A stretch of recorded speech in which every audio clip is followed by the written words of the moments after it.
politique, c'est une petite musique qui remonte, au moins, à la crise des Gilets jaunes.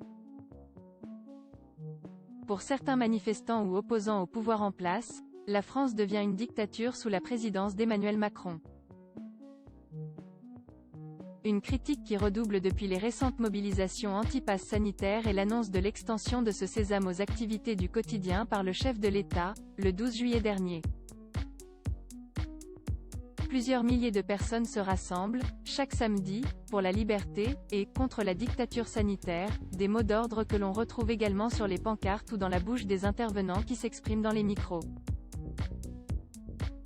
Enfin, soyons sérieux. Des citoyens en perte de sens, selon Emmanuel Macron. Interrogé par Paris Match le 24 juillet dernier, alors qu'il venait d'atterrir en Polynésie, le président de la République s'est montré très critique à l'endroit de ces quelques dizaines de milliers de citoyens en perte de sens tels qu'ils peuvent dire qu'on vit en dictature. La suite après cette publicité, je ne céderai en rien à leur violence radicale, a-t-il déclaré dans des propos publiés ce jeudi 5 août dans les colonnes de l'hebdomadaire, considérant qu'il y va de l'existence même des démocraties. Leur attitude est une menace pour la démocratie. Ils confondent tout. Je les invite à regarder les mêmes manifestations dans des pays qui ne sont plus des États de droit, poursuit le chef de l'État. Nous n'avons jamais suspendu la vie parlementaire, et toutes les mesures restrictives ont été votées par la loi. Nous sommes le seul pays qui a eu autant de contrôle parlementaire pendant la crise. Nous sommes le seul pays d'Europe dont les ministres sont convoqués devant le juge en temps de crise, tente même de convaincre Emmanuel Macron, pour appuyer son propos. Et d'ajouter, dans une nouvelle tirade, le gouvernement répond à des commissions d'enquête parlementaires, à la Cour de justice de la République, à des magistrats. Les données épidémiologiques sont publiques et quotidiennes. Enfin,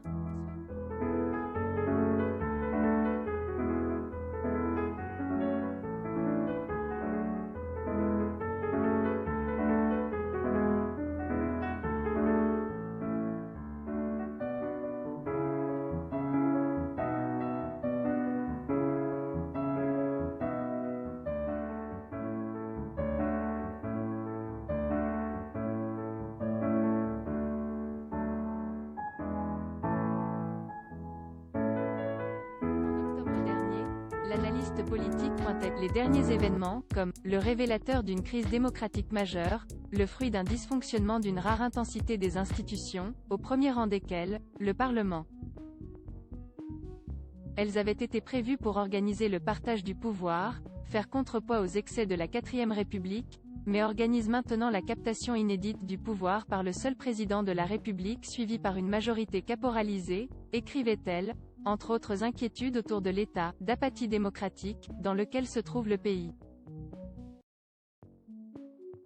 La suite après cette publicité mais pour Bruno Cotret, le chercheur au Cevipof interrogé par 20 minutes en avril dernier, cette gestion de la crise est dans la logique de la 5e République. C'est pourquoi, selon lui, il sera assez inéluctable qu'il y ait des réflexions et des propositions pendant la présidentielle de 2022 sur la question des institutions.